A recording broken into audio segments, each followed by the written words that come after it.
it's pretty rare you can say that a player has been a premium in our sides for the better part of a decade and yet enter that new season and still say they should do it yet again.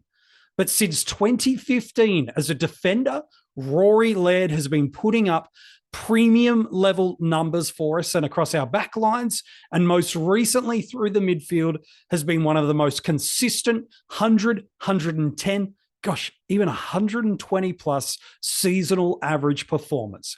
But in 2024, is he heading back to the heights of 2022? Or is regression coming as the Crows' ascension seems to be on the way? We are talking about Rory Laird today. He is number 4 in my 50 most relevant. We are well and truly at the pointy end of this list. It's a conversation about who I think are the most relevant players, that ultimately it's a subjective list, but designed to start a conversation about important players that we must consider in 2024. And joining me on this podcast is fellow co-founder Rids. Mate, there has been no greater premium for us over these past few years that I think has graced our side across multiple lines. Yeah, wow. Rory is just what an incredible player and a fascinating prospect as we look to 2024. Oh, mate, and let's not beat around the bush, yeah? SuperCoach, is great and everything else, but this is really a discussion about AF and DT today. And I know that your top 50 is across all the formats. Yes. So I just wanted to make sure everyone is aware that today's discussion isn't going to be really significant for SuperCoach. Oh, way to make them not tune in, mate. Come on. Oh, well, I still want you to tune in because it is still, like, Laird's great. And SuperCoach, he's just built for SuperCoach, isn't he? Yeah, and we're going to talk a lot of stats in the next, 20 minutes, 30 minutes. If I ramble a lot, 40 minutes. And that's all relevant for SuperCoach, yeah? Because it's contested ball footy, it's contested, it's efficiency of the ball going out, it's hard ball gets, everything else that goes through it. But we are really going to drill down massively on AF/DT in this discussion. A heap of stuff we want to get to because it's a bit easier to extract elements of data from that. But as you mentioned, super coaches, we're going to talk a lot about stoppage points, transition points, how did this Crows midfield shakes up? And really the big question I think everybody's considering about Rory Laird, what's he going to do at the start of the year and at his price point? Is there a little bit of fat on the bone that it's worth starting him? Is he just going to hold his baseline that we're paying for? Is regression on the horizon? Those are the 3 really big caveats we've got to put over Rory's conversation for 2024. But just looking back the clock in 2023 for us, a seasonal average of 116.8 in SuperCoach, a top score of 156 and 17 tons means he's coming in at a price point of $653,100, while he's got a career high score of 185 in that format. He's just a touch over the $1 million mark in DreamTeam and 14,000 off it in AFL Fantasy due to a seasonal average of a 109.2. 17 tons also in that format, a top score of the year of 142, and 163 is a career high score. Rids top 5 in the league in a bunch of different key indicators for us. Handballs, center clearances and tackles, top 10 in the league for disposals, contested possessions, and effective disposals. Ever since he's moved into this Crows midfield midway through 2020, he's just been one of the best premium options for us because, as you mentioned, wins the ball in tight at stoppage, has no problem linking up through those transition elements of the game, just does it all, tackles, wins the footy, gets involved in all the score chains of the Crows. We'll look into this 2023 data in a bit more detail, but if you do kind of build the perfect fantasy player, Rory Laird kind of ticks all those boxes for us. He's been an absolute superstar. So let's not undersell this. This guy came on as a rookie pretty much from the Crows list. And then he's come in and he's not only become an All-Australian half-back, he's gone into the midfield and absolutely, he just racks up the ball. He's just a ball magnet. Like, But there's going to be some elements we're going to discuss. But the thing is, no matter what you do, all we're doing is throwing things out there. Yep. Make up your own mind. Have a gut feel on this, okay, as you go through. But there's going to be a lot of stats. So don't turn off. Keep listening. There's a fair chance, and I'll give you a reason why you want to keep listening. There's a fair chance I'm going to stuff up probably 80% of the stats I'm trying to talk about. But let's see how I go, yeah? I'm looking forward to that. Well, of those 17 tons he got last year in AFL Fantasy, 7 were over 120, 4 over 130, and that season high score of 142. Just the one score under 80. That was that round one score of 57. We'll talk about that in a second. But still, despite that going against him, getting subbed out of a game with injury precaution, he still finishes 11th in AFL Fantasy for average and for total points. So if your down year puts you as the 11th best player, okay, I think I can kind of deal with that. While in SuperCoach, of those 17 tons from that seasonal average of 116.8, better conversion rate of hundreds to 120s, 10 over 120, 4 over 140, 2 monsters over the 150 plus marker. And again, that round one score of 50, just the only score under 80. He ranks 7th in SuperCoach for total points, 5th amongst midfielders, and he's also in that top handful for averages across that year. Let's talk about that round one game. It's his lowest AFL fantasy score since 2015 and his lowest SuperCoach score since 2014. Is it as simple to say, Rids, that round one score in that 30-plus degree heat GWS up in Sydney is that just an anomaly, or is that being too generous towards Rory? No, I think he even said it himself on the Traders pod the other day. He pretty much said he was heavily affected by the heat. Of course, GWS applied some tactical accountability to him around the stoppage, and there's no wonder why. This guy is a stoppage beast. But I'll just throw this at you, okay, mate? We're talking about he's ranked number 1, okay, for stoppage points per game for 2023 for the Crows. Yeah, in that game, he's 6th, mate. Out of 70% CBAs, he only he was 5.8% of the points of stoppage points for the Crows was Rory Laird's. That's just ridiculous, yeah. That's so it's half what he normally does, yeah. Yeah, it's just ridiculous, like across the board. Because you think about it, we've always thinking about CBAs. 70% CBAs in that time frame. That's quite okay. Like that's just not Rory Laird. There's elements to it. Whether it's an outlier, whether it's not, make up your own mind for that. But don't forget, he pops back round 2 and scores 140 odd, in AFL Fantasy. Season high possession rate, goes 140 in SuperCoach as well. So it clearly didn't impact him too much beyond that. It wasn't like, I know the narrative there was, do I trade, do I hold, is he cooked for the coming week? Well, he showed really, really quickly that, no, he's not cooked at all. And the other thing that I want to highlight just now is, I've done it myself, Radio. I've gone dry weather football, the ball's bouncing around. I've said it plenty of times. Laird still averaged 60 points per game, stoppage points per game, over the first 6 to 8 rounds last year. So that's when the weather is dry. He actually has good history, as you said before, of being able to get out and find those transition points as well as the stoppage. So I think that pretty much says to us, okay, yeah, that's probably a fallacy. That's probably just a make-believe thing, and we're probably heavily influenced on that round 1 game that we're talking about due to the heat. We know over the past couple of years, like he's averaged over 8 tackles per game over the past 2 seasons. But I'm pretty sure in 2022, he broke records in terms of how many tackles he got, not just in a match, but over the season, was top 5, as I mentioned earlier in the episode, in this area. So we do sometimes have this confirmation bias where we go, he's great at tackles. The game slows down as the weather gets worse. Therefore, I'll start looking at Laird as an upgrade option because of that. But as you mentioned, no. It's not as simple as that. But we did see a little bit of regression in a few elements for Rory Laird last year. If we take the anomaly that not only Rory himself, but as you mentioned, statistically gives us that confidence, we're not just extracting a data point to suit a narrative, but rather we're suiting it to give us confidence for what is a truer baseline.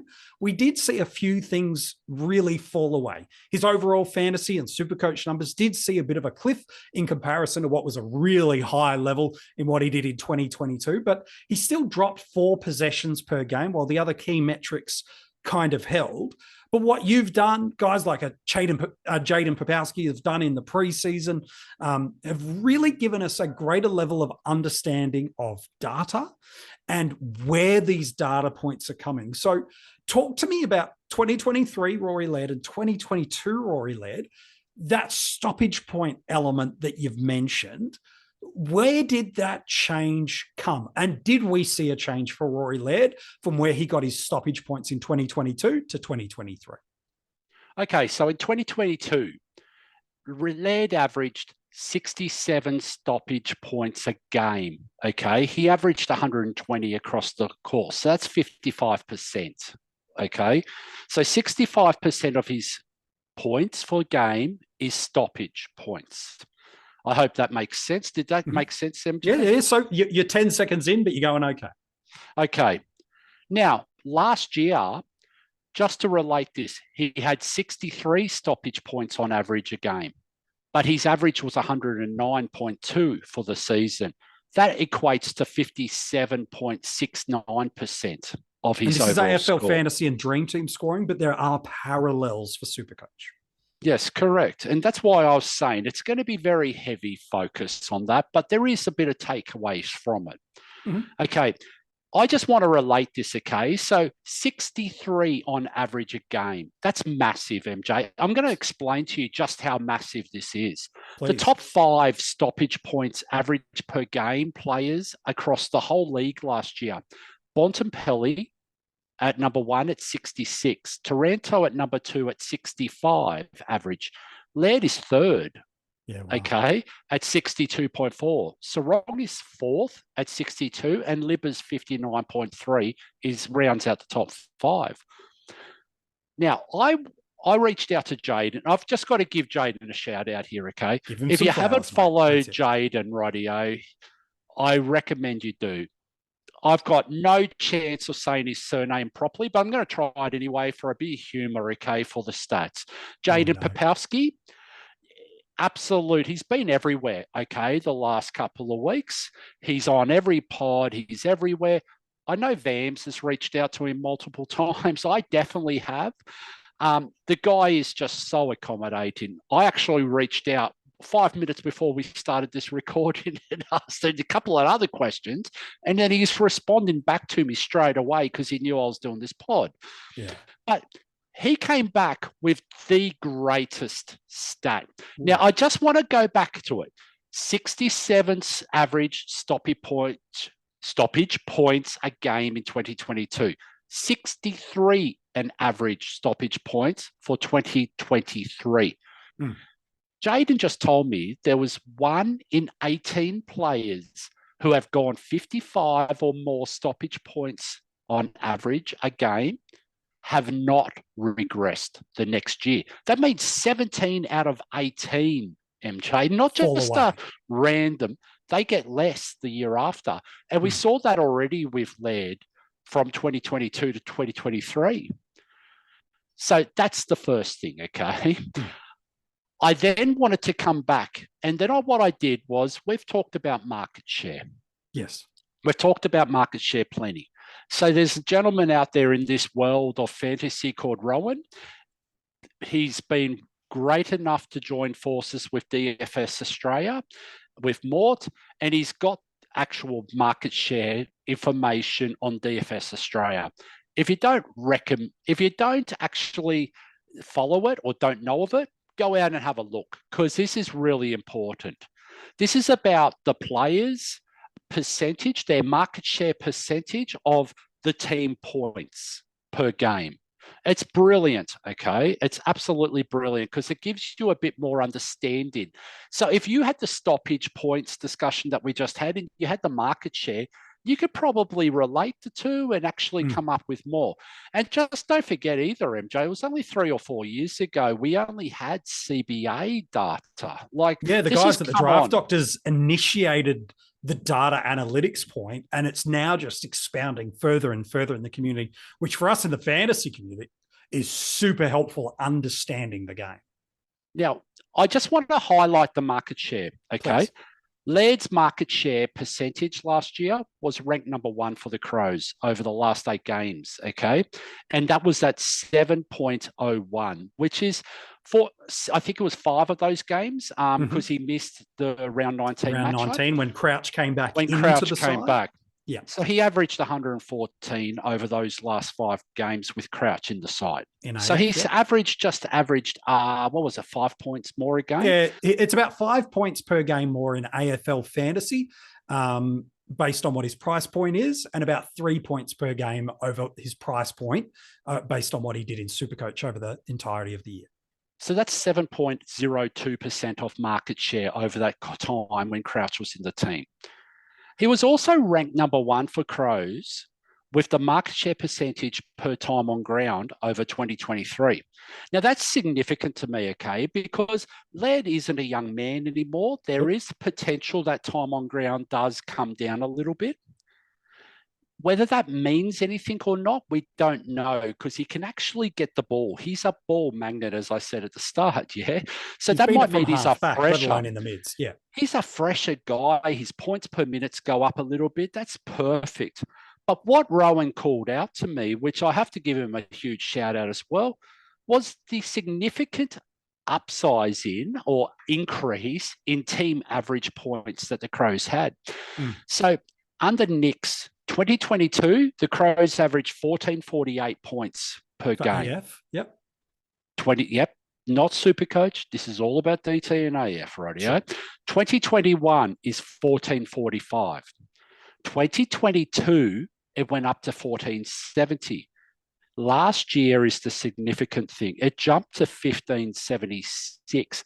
That's an increase of 105.6 points a game, mate, for the team. Well, I'll tell you how significant it is. That's the second highest by any team over the past 6 years. That's how significant it is. Massive. So depending on all of this information, that's where the market share comes in. So 7% of that average points per game that jumped up. Rory Laird's.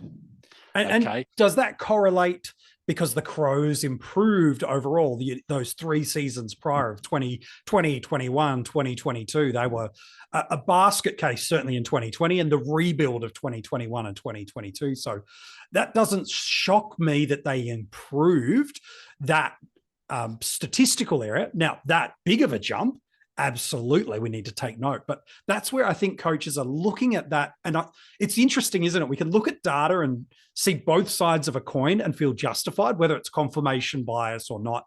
I think people need to ultimately be a bit honest around. But you could look at that data jump and go, yeah, Crows got better. Of course they got better with this fantasy points. Or go, hang on a sec, this market share might not be sustainable as the Crows get better because of that element.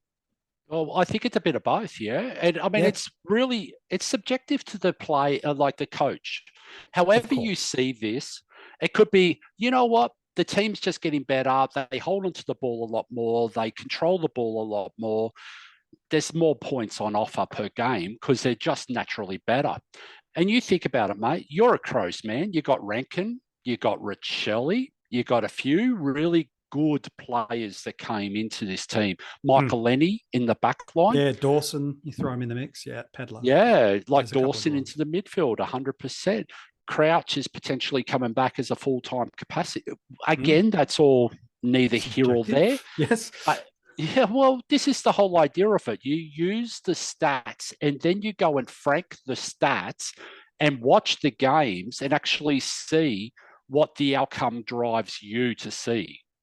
So that's why it's just important to understand. Now, Laird could very well be the one out of the 18 players this year that actually moves his stoppage points up. And his market share might actually go higher. But for his market share to actually become higher, the team points either come down, which will then push his average up, or it goes up again with the team points. Otherwise you need a lot more. 1576 is a reasonably big-ish average team points. Like, it's pretty significant. You talk about Matt Crouch.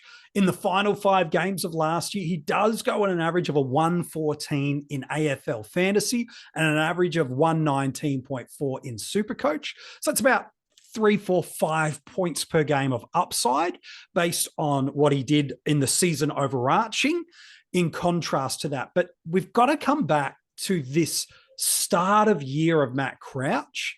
And because I think there's this conversation which has often been misled by the tackle tactic, but the data does give some narrative to it. If you look at what Laird has done in the first 6 games of the past 3 seasons, I've kind of thrown 2020 out because he wasn't a pure midfielder for the whole year, but also all the variances of shortened quarters, the weighting in SuperCoach, the shortened games, and the ADP, ABCVs, whatever the multiplication of letters and numbers was. I just don't care for it. Here's what he did in his first 6 games of the past 3 years across the formats, what he did from round 7 onwards, and then the contrast point to what he was priced at or what he delivered for us that year. In 2021 in AFL Fantasy, first 6 games, a 105.1. The rest of the year goes at a 114. He's priced at for us with a total season average of 111. In 2022, a 109.6 over the first 6 games of the year, 124 over the back half of the year, and he's at a 120.3 at a seasonal average. Then last year, including that 50-odd score across the format, 100.6 in the first 6 games, a 112 across the rest of the year, and a seasonal price point of 109. Remembering, Crouch in the side, he goes at 114 in AFL Fantasy. For SuperCoach, this is what he does over this past 3 years. First 6 games, a 104 average, 120.5 from round 7 onwards, and a seasonal average of 116. 2022, 119. He goes over those first 6 games, a 131 over the remaining part of the year, and a seasonal average of 127. While just last year in 2023, again, including the unicorn once in a career score, a 111 SuperCoach average in the first 6 games, a 118.8 in SuperCoach from that point onwards to the rest of the year, meaning a seasonal average of a 116.8. And that 5 games of Matt Crouch, a 119.4. So I think, Rids, it's this interesting point for us with Rory Laird is statistically, we would look at the first 6 games of the year and go, Laird's never gets to the heights of what he does for the season beyond. But we look at the price point he's at now, throw the Matt Crouch elements in there, and we're not paying up for the 120 odd that we did the year prior. That's where I do think some in the community are still going, I still feel like with Laird, if I'm going to pay up for a premium midfielder, he feels like the safest of the lot, that even if I do see a little dip, I'm probably not paying for it as much as I might have over the previous 2 seasons. And you did brilliant there, MJ, because you know that I had a bit of an internet issue. That's why I dropped out mid-sentence just before. And you covered that beautifully and through. You vomited a lot of stats out there in one breath. That was amazing by you. I just want to call out, the Crows were the 4th highest on team points on average, okay, last year. And they're 1576. So they are very high already. Now, back to your question. What does that mean for Laird? I actually think it's not the dry weather. We've actually gone and we're going to break it down. I don't think it's the fact that, hey, I'm a stoppage player. When it's dry weather, the ball's bouncing around more. I get more tackles. I get more stoppage points. I get more contested. I don't think that's the case. I just think it's actually Laird's fitness and the endurance that the beast has that actually makes him just as effective when he's getting tired and people around him are getting tired as the season prolongs. So that's what I believe it is. I don't have any stats to back that up, but I just wanted to throw out there because I have, and I'm guilty of it. Yeah. I have thrown that, that out there that dry weather versus Laird. I actually don't think that's the case. I think the game slows down and that helps the Laird style, yes. But that's where his endurance and his fitness comes in because he is a beast. Without question. But, okay, with all those stats, and I sort of lost interest halfway through, sort of didn't hear half of it. There was a lot of stats, okay? You know what it does tell me? Yeah. You've missed Matt Crouch in your top 50, mate, this year. I still don't know if he's best 22. And that's fair. That's why this is a subjective and objective list. Yeah. Correct. Yeah. But right now, let's just say let's assume he's in. Yeah, you've had a shocker, yeah. But that's all right. We miss, you know what? You do enough for the community. I'm allowed one bad day. Okay. Good well, it's been one bad day in the last decade. So you're doing all right. Okay. All right, I'll take that. So, anyways, if you're going to ask a question and it's directed at me, maybe shorten. Less is more, mate. Don't throw all these, because I lose interest. There's a red car that drives by, whatever else, I get lost, okay? So, yeah. So what was your question? What do you want me to answer for you? My question is this. With the last 5 games of data of Crouch, and then what he did at the back 7, from round 7 on to the end of the year, basing though the trend of the last 5 and the 3 years of what he's done, he's actually priced at a space where I think coaches can feel that he doesn't just hold what we're going to pay for him, but there's a potential for some upside.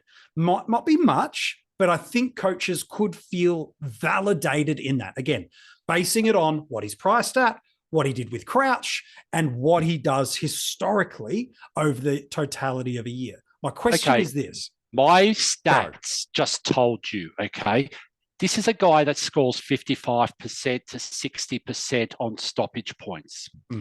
Radio. That's not going up. Like there's 1 in 18 that regress from 55 or more, okay, stoppage points on average a game. Straight away, that's 1. Number 2, the total team points is 1576. Okay, that's 4th in the league, MJ. I don't believe that's got much scope for improvement either. Laird's already got 7% roughly on average on through that period you were just talking about. I just don't think it's going to continue. I think it's more likely for people to expect, hey, look, he's priced at 110 in AF and Dream Team. Great. You know, perfect. Don't go expecting 120. Those days are probably gone because totally Adelaide's much better as a team and Laird is not as required to fill the gaps to be a better team, if that makes sense, because there's a lot more around him. It's a Dawson. And it's not just Crouch, but he's part of it. Yeah, he's part of the parcel. It might be that some games of football, they need to inject some speed into that midfield. Yeah, it's Pedler, Rankin, Rochelle. Absolutely. They're the guys, okay? Saligo. Like all of these, they're still going to have to find the next Rory Laird because Laird's not young anymore. I'm not saying he's old in the tooth and he's past it and I'm going to retire him. What I'm saying is they still need to give the young guys that, because I believe Adelaide, and I think Louis said it the other day on one of the pods, I can't remember which pod, Adelaide's an outside chance here for a top 4 team. They're past the rebuild stage. They're actually in the, here we are, we're coming. Like you think about Carlton a few years ago, we're coming, okay? If Adelaide don't play finals this year, they're going to be very, very disappointed. Like, I just don't see the upside for Laird on any of that. Well, Laird and Crows outside of the ladder and their performances as a team. Yep. I think that's the beauty of Laird is if you want him, and you don't start him, if he becomes drops that $50,000 in AFL fantasy, $80,000 or $30,000 to $50,000 in SuperCoach, I can see a lot of people within the community, Rids, wanting to trade into him. If, as you've said, they just find a narrative reason for, no, I'm not going to start him, which again, absolutely perfectly fine for you to do. It becomes really hard to then be able to prioritize him over some others, because I think a lot of people have get the value in our teams in the first 6-7 weeks, absolutely no problem. But here's what happens as we enter into round 7. All the buys are done up until round 12. So we've now got this clear airspace of 2 months where we can pretty much know that barring injury or suspension, everyone's available. We're about to enter in an allocation of DPP. So we'll see who's picking up defensive and forward status that are going to become a prioritization for us. If we've gone the value ruck approach, whether it be a Grundy or a Cherry, we're now thinking of ways. When and how do we get into a Marshall, an English, or is Gawn going to stay and be one of those top end guys? Maybe you've faded a Dacos because you're worried about the buys and potential tag points. And then there's those premium mids that you'd probably really consider had they not had some early buys. And one of those guys, for example, is a Tom Green or a potentially peak priced Marcus Bontempelli that you're thinking you'll get some value. I've just listed 10 different scenarios that are all coming to you at this logjam approach of round 7. And Rory Laird feels like a weird priority in the mix of that. And all of a sudden, if you don't address him or other priorities there, he'll get to the point into the year where you almost can't pick him. And I think that's right. And I think there's other elements. I think you've absolutely nailed that, mate, because often at times we go, you know what, we're just going to base this on something that really suits the narrative we want to get through. Okay. But the fact of the matter is, yeah, I've just spent the last 20 minutes telling you why he's likely to regress. Sure. But guess what? Let's look at the flip side now. Why should you own him? You know what? You've just said it beautifully. Who do you prioritize over a Laird or a Dacos or the other non-starters, whether it's a Bontempelli? You had that beautiful discussion with Kane the other day about how do you prioritize the upgrades, you know? Like, that's in itself. How do we match that to when the fixture opens up? Sometimes, and you know this from years ago, yeah? Sometimes it's just easier to start these guys and then just to work with what you can. Because I want to highlight another thing, okay, which is really, really important. Now, we've mentioned Jaden quite a bit over the course of this episode and the year, and everyone mentions Jaden now. He's a rock star, okay? But on his website, he's got this worthwhile averages. And what he's done is he's actually weighted it from the starting price of how high you are in that list as a keeper for the year. And I said the K word, yeah, the rotten K word. But there it is. It's a premium that you keep for the whole year. That's the intention behind it. Whether that happens or not, who cares? But the thing is, Laird's worthwhile average is 113.1. for this year in AF and DreamTeam, okay? That's very much in the realms of possibility for Laird. Without question. And let's look at market share. That's a market share of 7.17. And we already know he's done 7.02. And that's if Adelaide maintained that 76 team points and average a game. But that's what I'm sort of saying. None of this is unrealistic, is it? No, it's a very easy world. You also have a captain option, MJ. Week in, week out. Week in, week out. But don't expect him. This is what I'm sort of saying. Don't expect him to go jump into those 120s again in this heyday. He might do it over a smaller stretch, a smaller sample size. I think it's unlikely myself. But, I mean, if you're big on him, none of these stats should scare you off because this is why he's relevant, yeah? What number is he? 4? Number 4. Yeah, he is, of all our premium pure midfielders, I've got him at the top. Mate, if he was an absolute lay-down misère, he would be probably a little bit lower. You do think about Young discussion that you had with Monk the other day, okay? Absolute lay-down misère. He's an absolute no-brainer in defence. He weighs 7, 6 in the list. This is probably where we find Laird. But the problem is, and I said it the other day to you, whether he sucks or whether he pops, he is relevant no matter what. And this guy is relevant everywhere. And we're trying to pick these arguments apart as we go through. Yeah. The thing is, the AF, and again, this is why I want to start I said it wasn't SuperCoach because SuperCoach has got that 3-3-0-0 dynamic and everything else associated. This is why it's heavily weighted to AF, because what do we hear at the start of every single preseason? Value. That's all we hear is value. You need to get a guy that's going to outshoot his price tag.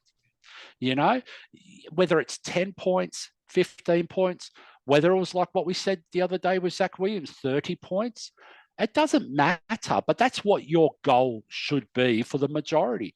But there is a captaincy option. There is a draw that is a variable. There is who do we prioritize? I mean, you came up with this crazy saying a couple of days ago, prioritization organization, I think you said in one of these. Allocation, but I'll go with the organization. Yeah, but the thing is, okay, we're making up terms now as we go. I've made up terms all for the last 20 years, yeah? So we might as well just make it up as we go along. But the fact of the matter is, what you get as an output needs to heavily favor or outplay the risk associated with the price tag, if that makes sense. Laird does not have that risk unless he has an outlier game like last year of round one. That's what's evident, okay? And whether you don't believe it's possible or whether you do, it doesn't matter. That's what's going to happen. He only dropped a certain 50, 100 grand, whatever it was. If that's all it takes, though, if that, yeah. And you go, I can buy into him at round 4 or round 6. But guess what? We talked about it with Zach Merritt the other day, and I haven't heard whether Dacos is actually in the 50 yet or not, but he's not yet been revealed. Oh, he's not there yet. He's not there we're yet. At number 4, aren't we? So what a surprise. He's going to maybe be a conversation in the next 3. He's on the podium, mate. Yeah, rightio. Well, there you go. There's cat out of the bag, yeah. Well, he's in the top 3. But guess what they all have? Round 15, mate. Round 15 buy. Hugely helpful for us. Like, we look at a Laird as we come towards the end of the episode and talk about drafts. If you choose not to start him because you're like, I want to see Rids unpack this stoppage and transition points and total points and market share, you know what? I want to see a little bit and then I'll make an upgrade decision. He's relevant because if you're right that it does have that impact point, you're getting a guy who's got absolute ceiling potential at a real nice price point and you've done well. Equally, if you start him and he holds that pathway, it's relevant because now you've arguably overpaid for the output of what you're getting. Conversely, you look at that captaincy option where he plays every game right through to that round 15 buy. And for those 14 weeks, he is a vice captaincy and captaincy option for you every single week. You put that Matt Crouch scoring stat over the price point. You look at what he's priced at versus what you think could be a really easy pathway to at least hold. Now you talk yourself into starting him. A player's relevance isn't linked to they're a great scorer or a crappy scorer. It's linked to the impact they're going to have on your season. MJ, when we talked about coming up with a name for this series, I don't know how long ago, 8 years ago, 9 years ago, we wanted it to be ambiguous because really it's about the discussion of the player, of course, not where they're ranked in the list. So that's the whole point. Well, it is for you because you spend, not for me, I don't really care, yeah? Because I'm going to talk about these guys no matter what. So you're the boss. You go, hey, Rids, I need you over here. Let's have a talk about this guy. I go, yeah, rightio. And then I go message JP or Rowan on Twitter and I say, hey, but boys, can you get me this stat?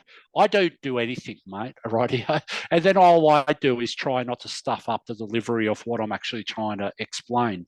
That's me. But we did this on purpose. We wanted an ambiguous title, relevant.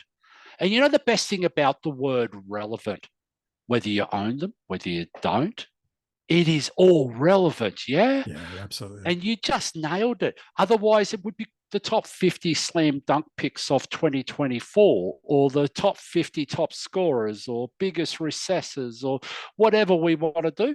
But that's why this series is so brilliant, mate. Thanks, mate. Well, as we talk drafts quickly before we wrap up this episode, based on what I think people are expecting and based certainly on what he's done historically for us, he's likely to be an M1 for us. Some will draft him as one of their first couple of mids off the board with some excitement. Others will pick a couple. It's pretty safe to say, Rids, when you get through to the turn on the midway through the second round of a draft, Rory Laird's off your board no matter what. Yeah, he's an M1, mate. There's two Crows at M1 this year. You just got a plan that you're going to have to get them. Now, it's going to be draft to draft, and we've spoken about this over the course of the journey, yeah?